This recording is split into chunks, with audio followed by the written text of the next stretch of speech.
Paano po ba yung setup yung mga ma'am? Ano? Pipila po sila lahat. Pipila po tapos pipicturan. Sige po. Tuwang-tuwa yung mga bata eh. Kasi Excited. po. Although may feeding program din po kami, may classroom.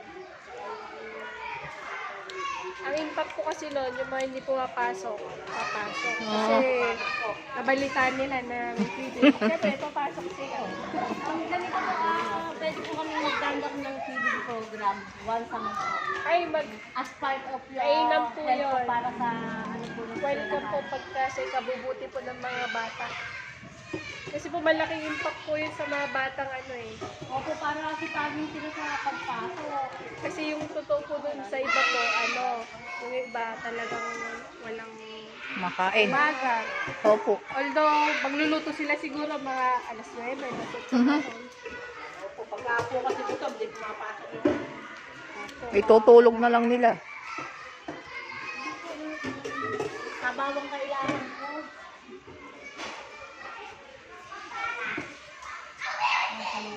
Excited naman. Ay, may ipit kayo dyan ah. Upo lang muna. Pwede take 2.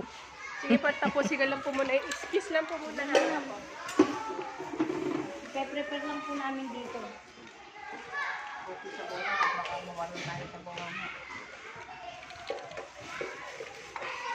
Ano pangalan to eskwelahan?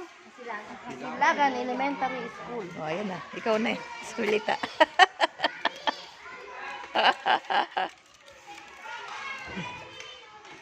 Rizal Nueva Ecija, no?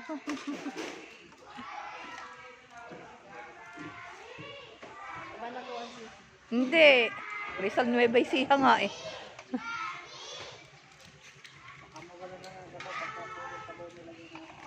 Nagpa-feeding po kami, PHMI.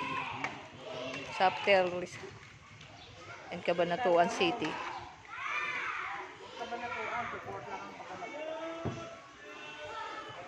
Headed by Chairman Antonio Otero.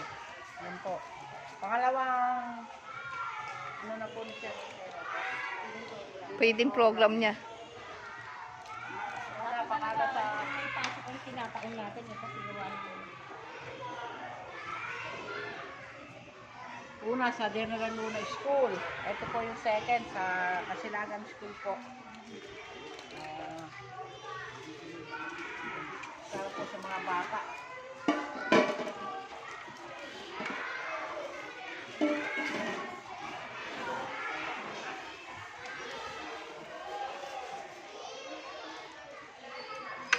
Ilan pa po sir ang ano dito? Ang Estudyante. nasa 200 po ba ito? Sir, nasa 200 ba sila o hindi? Wala. More or less sila siguro. Ilang mo siguro.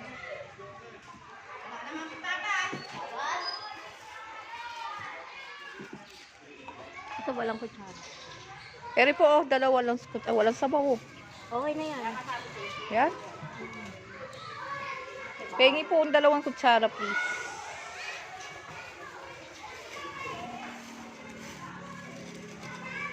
Thank you po.